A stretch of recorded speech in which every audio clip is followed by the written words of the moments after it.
आज सकाळी काय ऐकलंय माहितीये, नागिन झाली म्हणजे ती शरीराभोवती गोल फिरते आणि शेवटी जीवाला धोका होतो. थांबा, असं काही नसतं.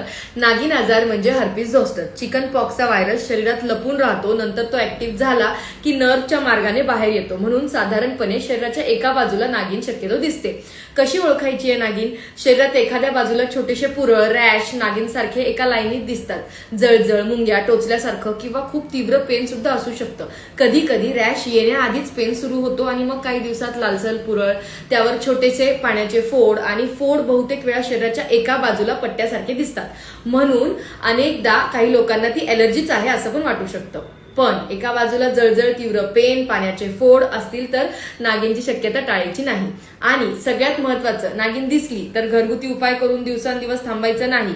रॅश डोळ्याजवळ, चेहऱ्यावर असेल तर बिलकुलच नाही. आणि सगळ्यात महत्वाची गोष्ट, नागिनचं पेन भयंकर असतं. आपण काय करतो, डिटेलमध्ये हिस्ट्री घेतली जाते, पेन कधी वाढतं, कधी कमी होतं आणि रूट कॉज वरती औषध दिलं जातं. मग कमेंटमध्ये सांगा, तुम्ही नागिन बरी कशी होते याबद्दल काय काय ऐकलं येते आणि तुम्हाला आणि तुमच्या ओळखीच्या व्यक्तीला नागिन झाली आहे का?